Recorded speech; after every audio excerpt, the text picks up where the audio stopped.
You know, I learned something interesting about Zoom. When you record to the cloud, it's 720 resolution. When you record to your computer, it's 1080. Huh. Isn't that crazy? I did not know that. And so Wow. some of our last Zoom meetings that I've recorded, like the VIPs and stuff like that, I started sending them to my cloud, thinking that that would be the same as, you know, sending them to my drop, like my download folder, but it's not. There's not the same quality videos. So I was a little frustrated about that because, you know, like we spend a lot of time getting ready for these and, you know, making sure that they're up, we have them, and then to have them not record at the same quality, I don't know. You guys probably don't even notice, but I do, and it That's irritates frustrating. me. So. So Jen, so tell us about these. Did you end up doing the 3 websites that you thought you were going to be bringing in?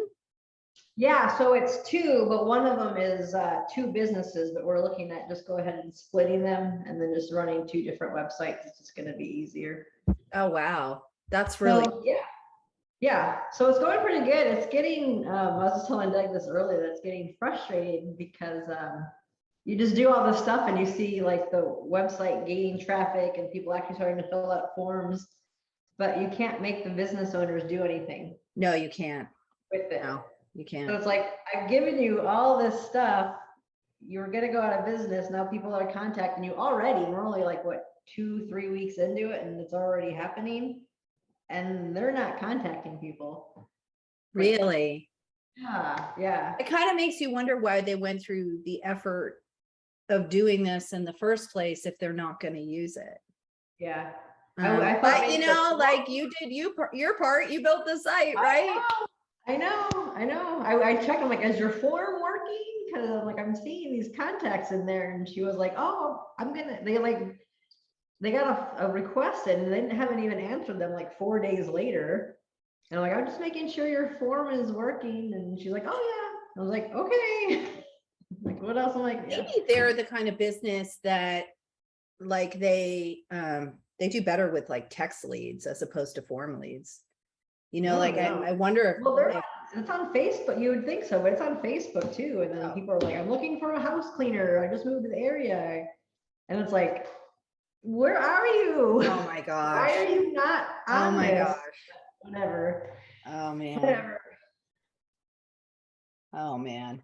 That's kind of frustrating. I know when Daphne and I first got into a lot of this stuff, we were part of a business networking group where we learned how to do lead generation.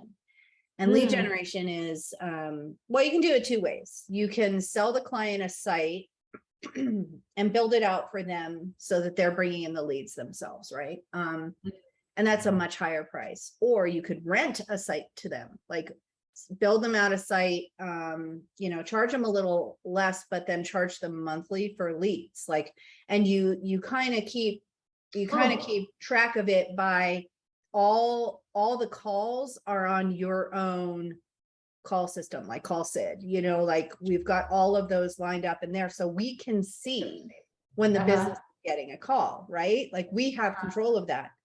And they don't, you know, then they'll like, they won't pick up the phone. If they pick up the phone, they're rude.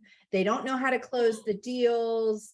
Or they just like, I don't know, like they don't care. And it's kind of like, why are you paying so much money every month for all this traffic if you're not going to do anything with it? And so what you end up doing is finding a new business owner because it's your site, you own it, you're just renting it to them, right? Yeah. And then you find a new business owner and you rent it to them. But there are some industries that we have found are impossible to get the clients to pick up the phone. And then they come back to you, they're like, we didn't get any calls. And at that point you send them the entire spreadsheet. Well, actually you got 18 calls this day. And and then they just get angry and leave. But I don't understand that. Like, I don't understand investing that much in your business and not using the site. Maybe they're just not ready to get like to go gung ho yet. Maybe they weren't thinking when they built the site, people would come, right? Maybe, yeah, I don't know. But I might have to look into that more because I own the name and I made a generic name, just the city and the service. And then, I mean, if I'm not going to do anything with it, go out of business, I still have it. And if it's already, starting to show something, maybe I can do something with it. Yeah. So that's cool. Yeah. That's frustrating though. I know. But you got to, so Jill, you don't know the story. So she came on, you were on our, wait, which one was it? Was the website boot camp or the search secrets? SEO. It was SEO one. It was the SEO one. And she was on for that first boot camp. And we were walking through all kinds of stuff. And she ended up reaching out to some people and had like basically overnight 2 websites to build for them. Nice. Yeah. And it went like that. And I remember you coming back to us and you're like, we already have 2 sites. And I remember thinking, how did she do that? Like, that is so cool. Usually it doesn't happen. And so we haven't really had a chance to catch up about it. Nice. Yeah, I have a third one that I'm talking to now. The problem is, I think I told you for my first 2, so I know my history, man. You're building websites before, but I haven't done it like professionally as an agency and ever. Right. It's always been, side stuff for family, friends. And now I'm at a place where I don't know like how to charge anybody for it. So now I have another person who wants to come on, and she's like, cool, just let me know your rates, because we're already talking about all these things. And I'm thinking, I don't even know like I had no idea what rates are. I have no idea what to charge, how to do my pricing structure. I've just been trying to focus on, getting these other websites built for them. And I'm just now starting to focus on, well, how do I get my business? What are my procedures, my structures? And yeah, so I got to figure out like how to charge people now. Because like I said before, my other 2 that I'm doing they're just exchanging for, like a barter system or very minimal. Oh, that's true. Yeah. When you're charging for it, it's a different beast. I had trouble with that when I first started out. Like I had trouble seeing the value, like in terms of thousands as opposed to hundreds. Right. But it really is worth a lot of money because done correctly, as you know, It's everything. It is your online real estate. Yeah. It's where all your future customers are going to come and find you and validate who you are and what you do. And it's worth a lot of money. It really is. It is. And then the hours that you put into it, your thought, your wording, it's your wording, it's your baby almost. And so, but it's an investment. That's what you have to see it as, for each company that chooses to take you on and say like, hey, well, can you do this? You can do it, but it's an investment. And I told Daphne, we were talking the other day, and one thing that stuck with me back, probably I heard it from my youth pastor when he said something to me that he says the way people will know you believe in something is by how much you invest into it. And now as a teacher, I take that into my classroom where I'm buying my school supplies. I'm buying my students rewards and prizes. And because I want them to know that as a teacher, I believe in them. I know the rewarding is we do it in increments and whatnot. But still, I want them to know that as a teacher, I'm not just here for a paycheck. I'm actually invested into their future and their education. So same thing with any other business that I've, come upon. The way even your own children will know how much you believe in them is by how much you invest into them and the things that whether it's a sport, whether it's piano or gymnastics, or by, that sacrifice, whether it's your time and your effort and your money, but that's how people really know. And same thing for business, so if they've hired you on, again, how much are you willing to invest in what we're doing here? Do you believe in your business? Because your business can go far for sure.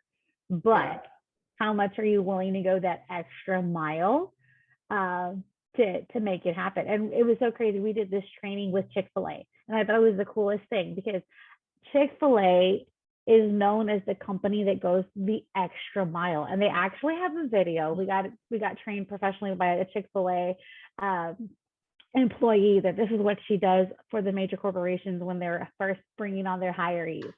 And she talks about what the competition is who can go the extra mile in the company. And it's just taking that extra step. And they even have a competition at the end of the month of who says my pleasure at the end, like from the employee at that particular Chick-fil-A. And so that's what she was saying. She goes, if you notice, Chick-fil-A's success has been based off of going the extra mile. We go to your car. We take your order at your car. We're trying to pay for it so you're not having to wait so long. And we'll meet you. We're not telling you to drive up, like you're doing me the favor. You know, we're actually so grateful that you're coming. But then that's why Chick-fil-A is as successful as it is. You know, it's the whole extra mile concept. So same thing when I see things happening. What extra mile are you willing to go for what you have in front of you, whether it's your business or a business investing into you? You know, it works both ways, definitely. Right. Yeah. Once you deliver these sites, what are your thoughts about ongoing maintenance? Like what will you provide for them? Like in terms of like they come back and they want big edits or small edits, even like what are your thoughts on how you want to handle those things? Well, I've been watching some other agencies on YouTube, and they were talking about they put their people and their clients into a 1-year contract, and then they do certain edits throughout the year, and then when it's time to renew it, they already have like a new bigger, like the next version, like you like a release on your phone for the next year release, like a bigger one. Yeah. So yeah, that's a good one. I like that one. Yeah. I mean, just give little incremental ones throughout the year, obviously, to keep things fresh on their page, but like the big one would be with the new renewal. I'm dealing with deciding if I want to do social media marketing. I hate it, but I like it. I like it for my business. Right. I'm not sure I'm a fan of someone doing it for someone else. I think if I'm so going to go, I'm probably going to personal hire it out to somebody else because I don't want to do it. And I don't want to do it because that's not fair to someone who's going to pay me to do it. I want someone who actually enjoys it. So they'll get a better product out of it. I mean, if I'm not putting like you're saying, if I'm not putting the extra mile into it, it's going to come out in the work. So I think I'll have to third party that one, maybe, if I even want to go in there. We'll see. I'm working it all out. Yeah. One step at a time, right? Right. Yeah. So how does this differ from what you were thinking you were going to do for your business? What do you mean? Like I know you had your blog. Is that something that you don't want to continue doing, or? Gosh, yeah, that's right. That's what I did first when I signed up with you guys. I was going to be doing the content creation on YouTube, doing all that stuff with affiliate marketing through the blog. And that was working for us when we were actually on the road and recording everything. And that was another thing, like, let's just do that again because it was working. We were seeing results in it.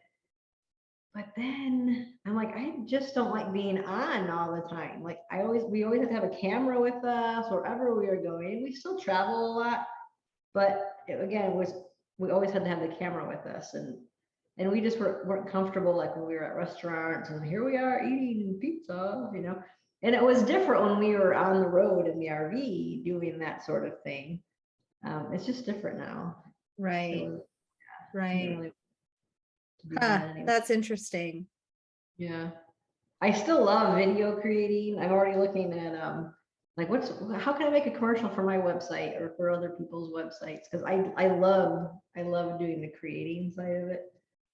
I was talking to another friend about her new business, and she was like, can you just come be my business manager? I just love all your ideas. I like the idea and the creation of things. So, oh my God. I'm just not sure about the long term about it all. It's hard when it's not your company too, sometimes, because you may see a different vision or a different opportunity. And sometimes people aren't always, ready for that kind of shift. Videos are great. I love videos. The thing with videos is, I feel like there are two families to videos, and you can tell me whether this even makes sense, but there's the commercial side of it where it's basically like your brand alone, right? Like it's getting your brand out and informational and getting in front of people. And then there's the engagement video side of it where you're giving people an inside view of who you actually are and what you do. And they're almost two different types. And so the engagement type is easy for me, but the branding one I have to work harder on. And it's not that I don't like, I actually love video editing. I love YouTube and I love video editing. For me, it takes a lot of time, and I'm my own worst enemy because I'm such a perfectionist, and so I'll watch it and I'll watch it and I'll watch it and I'll pick it apart. And then I'll get to the point where I'm just tired of doing that and I'll publish it. Right. So it's a time suck for me. Whereas if you grab me, on my phone and I'm just recording while I'm walking the dog, like that's easy for me. I can do that. But when I have to think about making it presentable in terms of an ad, then it's a stumbling block for me. It's harder for me. So and then the world's gonna see it. It's a total exactly. Your dog's having a nice time in the background there. Oh my gosh, she's crazy. She's a rescue. She's almost 5. She'll be 5 in September, and we only got her like 3 or 4 months ago. She's been with us. Oh wow. She was a racing dog. She's a pure greyhound racing dog. And so I think her body is a whole lot older than her mind. So she's sweet as heck. I mean, she really is. And she's very obedient. I mean, we didn't have to train her at all. She basically came fully trained. She never barks. She doesn't jump on people. She doesn't have accidents in the house. She sleeps. You can tell her to go lie down. She actually goes and lies down. She knows her name, even though we changed it. Like the first 3 days we changed her name. She knew it already. She stays right with you when you walk her. When she encounters other dogs, she just kind of like stares at them like, what's your problem? And walks around them. There's no she's a very interesting dog, but she's extremely clingy. And I'm not a clingy person. Like by nature, I'm not like snuggle up next to me, sit on my lap, curl up. I'm kind of like, I did that with my kids. Like we're done. Like give me a little space. I don't like people on me or hanging on me or any of that. And so she likes to be like right next to me on the couch when I'm working, and I'm like trying to scooch over, like, so I can give myself some room. And then I'm right on the edge of the couch and she's got the whole couch to herself because she's so big, right? It's irritating. I find that really irritating. So I love her. And at the same time, I'm like, oh, like another child, and they're clingy and I don't do that. So but she's good. You'll see her in the videos because she's always here, right? Like, always back, I don't know. Let me see. I do have one thing that I could, let's see. I don't know if I'll just bring the content calendar up that Daphne had created. Let me just open that up.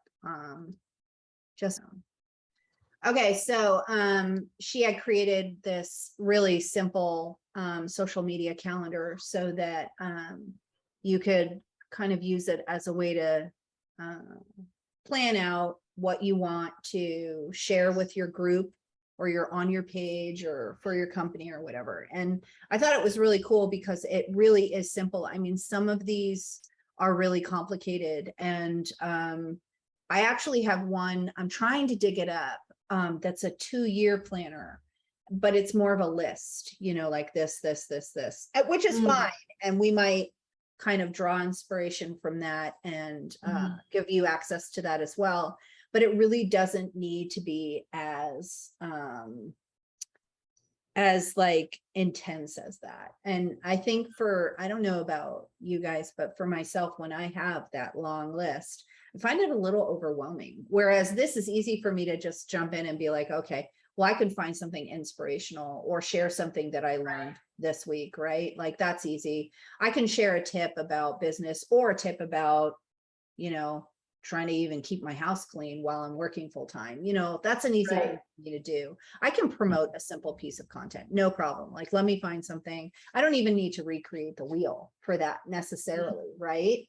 And sharing industry news, you know, it's all around you. I feel like when you're on social media, it doesn't matter what platform you are on, you naturally tend to follow things that are interesting or related to what you do anyways. And so you're always barraged with updates or whatever. So that one's kind of easy. And then behind the scenes, oh, that's a fun one. Like, that's kind of like, hey, check out where I do all my work. You know, this is how I work. This is how I take a break. This is my break today. Like, I was sitting at my computer, now I'm walking the dog, and I'm just going to talk to you about, you know, how I schedule my days during the week, because it helps me take a break from the monotony of sitting at my desk, you know, and sharing testimonials and asking questions. Like, all that stuff is so easy, but we tend to make it so much more complicated.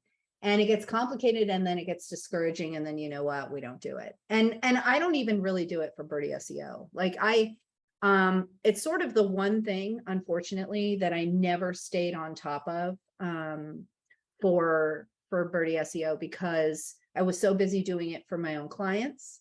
I was so busy doing everything else for Birdie SEO, that the social media and the YouTube part kind of got lost. And those are actually two things that I love doing, you know? And so when she posted this in the group the other day, and we had talked about making sure that people had access to this, it kind of, you know, it was a little bit of a kick in the butt for me to be like, now I really need to actually start implementing these things, because it's one thing for us to be sharing these things with you, but, you know, if we're not even doing them ourselves, like, you know, that's not a very good example. So, you know, and the reality is, like you were saying, Jen, it is one of those things that we do tend to outsource when we do it. Like, we do have partnerships with companies that can come in and either create the content for us, or we provide content and they schedule and post it. And then like Jill's been working with Daphne and one of her clients, the content is created, right? Is the content created for this client already? Okay, so that's an example of where the outsourcing company is actually creating the content. They've invested the time in figuring out what they're gonna be posting about. They create the content, and then Jill is going in there and using Social Pilot, is that what it is, to set this up and schedule it out long term. And make sure it goes across the platforms that are good for SEO and just good for building a brand. But yeah, it takes time. And I think that's the biggest reason why it's sort of the last thing on our list, is because even with this list, you know, inspirational quotes, I have to set a timer for myself. Like, I would have to do that. I would have to say, okay, I have 30 minutes for this, and that's it. You know, that's all I can do today. And yeah, and then just do it. So I'm my own worst enemy there, really. And I try to pick up on the things that other channels are doing, the successful ones. But if you think about it, you know, it occurred to me the other day, I was looking at this really successful YouTube channel, and I'm like, well, of course they're successful. They're successful because every day that's their full-time job, right? They have one job. They have one job. They have one platform they're marketing on. It may spill over to other platforms because they're reusing the content, but they have one place they're focusing on, right? Like, they're focusing on TikTok, they've got it connected to their Instagram, or vice versa. I can't remember which way that works, because I'm not a TikTok expert. I'm trying to learn about it, but I'm not a TikTok expert. But like YouTube, you can focus on your YouTube and schedule it out to other places. And that's why I think having a team or having people who can help you do this is so important, because you can only have one full-time job, right? Like, successfully have one full-time job. So then I it's, think also, like, one of the things, and this is right, connecting what you were saying with the YouTube, is your target audience. And I've kind of learned, I do not have TikTok on my phone, but my husband has TikTok, Twitter, Instagram, Facebook, Reddit. I'm like, okay, I'm done. I'm Facebook and I'm done. You know, calm down. We're gonna be okay. But the way I see it, and just like you were saying, in TikTok, you can do a really quick snippet, and then you can upload a little bit of a story and then put a link, and the link can go to your Instagram, or it can go to your Facebook, or it can go to your YouTube, and your YouTube is a little bit more detailed. And like one of the things that I keep in mind is who is your target audience? When you're promoting the business that you have, who are you trying to reach? If you're going to use a TikTok, you're not going to want to put a really long story on there. You actually want to leave them wanting more. Like it's a quick snippet. And I've seen it because my husband and I will follow like DIYs, and they'll do part 1 of revamping the trailer. And we're like, where's part 2? We want to see what happened or how does it look?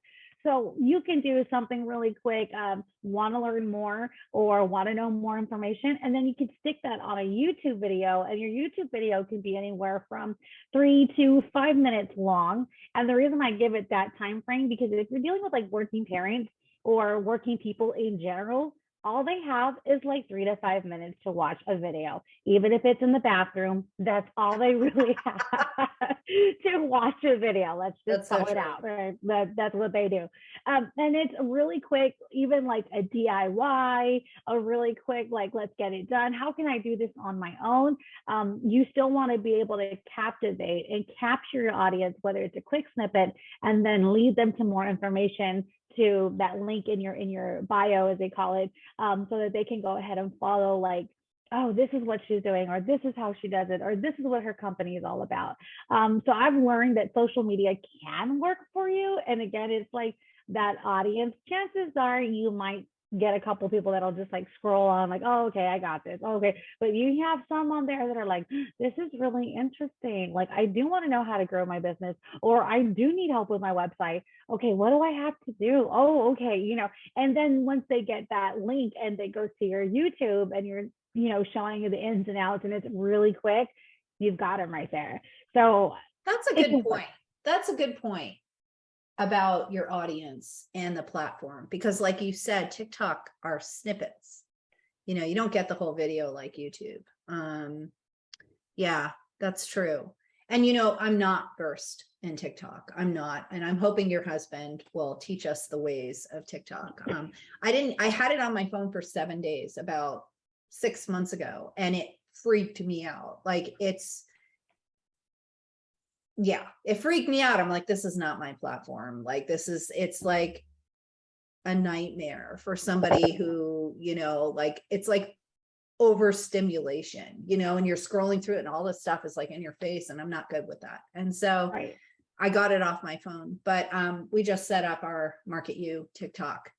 And it's interesting because it's almost kind of like when you, and I don't know if anybody's ever tried this, but if you have a Facebook and like you tell your husband or you tell your kids, hey, I want Chick-fil-A for dinner. And all of a sudden you're getting all these ads for Chick-fil-A, and you're like, who was listening to me? So TikTok, but it's, I think if they call it the algorithm or algorithm. There you go, yeah, that thing. And pixels. So, I think they use pixels as well. Something like that. So TikTok works the same way. If you're looking at like DIYs, if you're looking at revamp my trailer, if you're looking at how do I get this to work, all of a sudden you'll be getting all these filtered videos of what you had been like researching before. And I'm like, oh wow. So they're kind of like intricate in that sense with that process. Yeah, it's a pretty advanced platform. And I know TikTok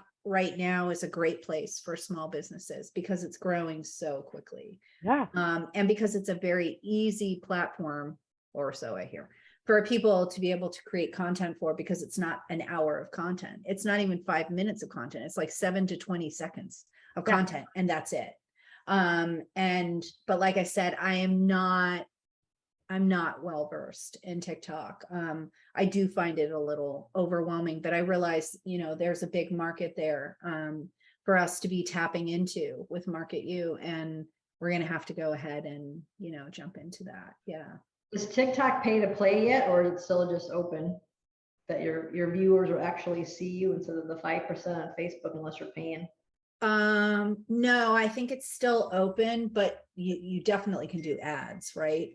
Yeah, you can do ads, and based on how many views you get, it's that will like matriculate as often as your ad will be coming out, how many shares, how many people heart what you're doing. And I've seen some crazy advertisements from like people purposefully falling, and it's supposed to be like funny content, but it's also to promote a lawyer that will represent you in court based on your accident. But again, it's just to like captivate the audience. And then people are like, this commercial is so funny. I'm like, it's not a commercial, it's a TikTok. You know, either way, it's how they went about it. Or they'll even use a previous video that's already been made, and then they'll just incorporate their business into the video, and it gets another like shares and likes. And I don't know if y'all saw the recent one that came out, and I thought it was genius but hilarious, and it's using the Amber Heard and Johnny Depp trial. I don't know if y'all saw that on Facebook. I didn't watch it, but I saw all the memes, which were cracking me up. Okay, well, in this particular ad, and I saw it because it was one of a real estate agent that did this, and he was like, Amber Heard's last conversation with Johnny Depp, and it's I saw that. Oh, yeah, and you insert your own thing at the end, yeah. Yes, and I was like, oh, you're like reading the whole thing because it's captivated you, and it's like, John is the best real estate agent ever in the county, and I was like, what? Yeah, the one I saw was to visit our local Facebook group, our city group. Yeah, the very end. So it looks like, yeah, it looks like you can change the end. But it was genius, only because like you people literally sat there, because I sat there and I read the whole thing, and I'm like, oh my God, he had this conversation. When did this happen? And Johnny Depp is on the stand, actually. He's not even but they made it look that way. And it was like, oh, they got you at the end. Like, but you read the whole thing. So that's the kind of marketing that you can, like, even on TikTok, they'll take one of those types of stories or reels, as they call them, that they've already done, and then incorporate the business somewhere in there. So just, marketing tips for that. TikTok's an interesting platform because it really does feed to this, I don't even have a nice way to say it, like this narcissistic instant gratification society that we live in, where it's everything needs to be in seconds rather than minutes, rather than days, rather than years, right? And people are just digesting content at insane rates, right? And they expect content to provide information like before you even begin watching it, they kind of expect to already know what you do and who you are. And then just TikTok is kind of this place where it's very inward focused. It's kind of like, look at me, look at me, look at me, look at my business, look at my business.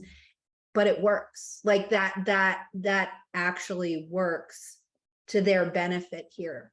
Whereas, like Jen, you and I, and maybe you, Jill, you look back at when Facebook first started, it really wasn't, it didn't quite have the same dynamic. Like TikTok has kind of taken this whole reel and, live and all this stuff to this level where I think that's part of the reason that I'm not comfortable jumping right in with it, is because it's almost a new language. It's a new communication standard. And even though we've kind of slowly been broken into this instant gratification, instant information society, TikTok has, they've upped it, a lot. And there's probably going to be a little bit of a learning curve to it for us. The interesting thing with Facebook, because my husband and I joined when we were in college, because Facebook was actually created for college students to get them to connect across universities.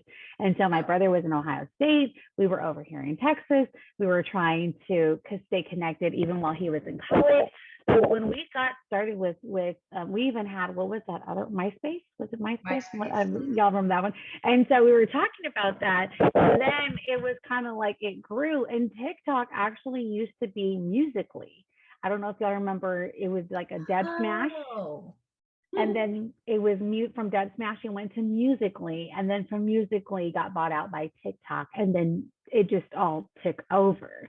So it was it was an incorporation of like Dub Smash and Musical.ly put together. So you could create your own videos, you could do voiceovers, you could do lip syncing, things like that.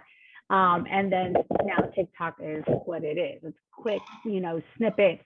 And like I said, I've seen like girls from like fitness to makeup production or promotion, how to grow your nails, how to grow your hair, and I'm like, wow. And I guess I'm guilty of like sitting there and watching like, wow, her nails are so long. Like I need that in my life. And I'm just like, what? And she's like, for more information, click on the link in the bio. And I'm like, oh, okay. And my husband's watching me. He's like, you don't need another product for your nails. Like, they're so pretty. So it does, you know, it does captivate the audience. Cause again, like you said, it's 15 seconds, 30 seconds. I think the longest time on there is 60 seconds.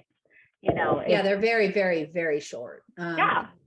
Yesterday I was whittling down the YouTube video, the promotional video for MarketU that we had created, I'd been working on. And in order to upload it to Google My Business as a video on your profile, it needs to be 30 seconds. It needs to be 30 seconds maximum. It needs to be less than 75 megs. It needs to be high quality, over 720. Well, the 720 and the under 75 was not a problem for me. Like I was able to deal with that. That wasn't the issue. The issue was cutting it down to 30 seconds. Yeah. And so, you know, I look at the replay that I created with that. And of course, it's like, it's just the snippet. And really the video doesn't work like that. It really doesn't. When you cut it up like that, it doesn't work. We need a different video for the page, right? But it's funny how you think 30 seconds or a minute is a long time to be on camera or to be talking to somebody. It goes so fast that it's difficult for me to get my brain around 7 to 20 seconds. You know, like, how do I cut a 30-second video that took me forever down to a 20-second video? Like, wow. But then it occurred to me, it's a whole different video. It's you can't take the longer videos necessarily and condense it. It doesn't work because you're speaking to, I don't know, everything's faster on TikTok. That video is kind of slow. So yeah, it's not going to have the same impact. So Jen, when you make videos for social media or for anything else, what platforms do you like using? What softwares? I was originally with Premiere Pro and then I switched to Final Cut. You like Final Cut? I do. Yeah. I like it. It is easier, but a lot of more of the templates are for Premiere Pro. So I'm missing out on some of that stuff.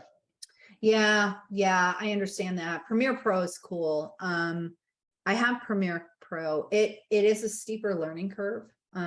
So, you know, I kind of come up with this hybrid because I haven't committed to Final Pro yet. I did the trial and then it expired and I was like, oh, I don't know if I'm ready to spend $300 on something, even though I know it's well worth the money. It's a mindset thing.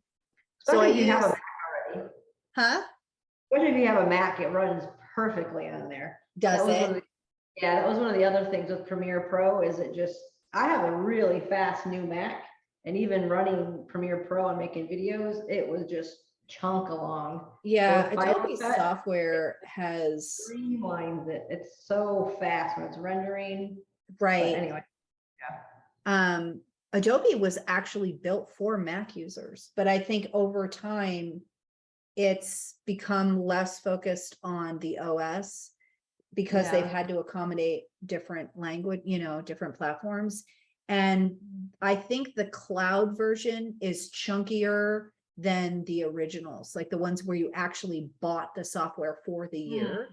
And because those, I feel like I had less problems with freezing and shutting my computer down. Because this computer, even though it's 2013, it's got plenty of memory. It's really good in that it's got memory, it's got everything it needs to run these softwares and more. But the Adobe crashes all the time. It crashes all the time. And so that's another reason, you're right, I don't use Premiere Pro anymore. And I'm kind of hesitant. Like I actually uninstalled it, all Adobe from this computer. I took it all off.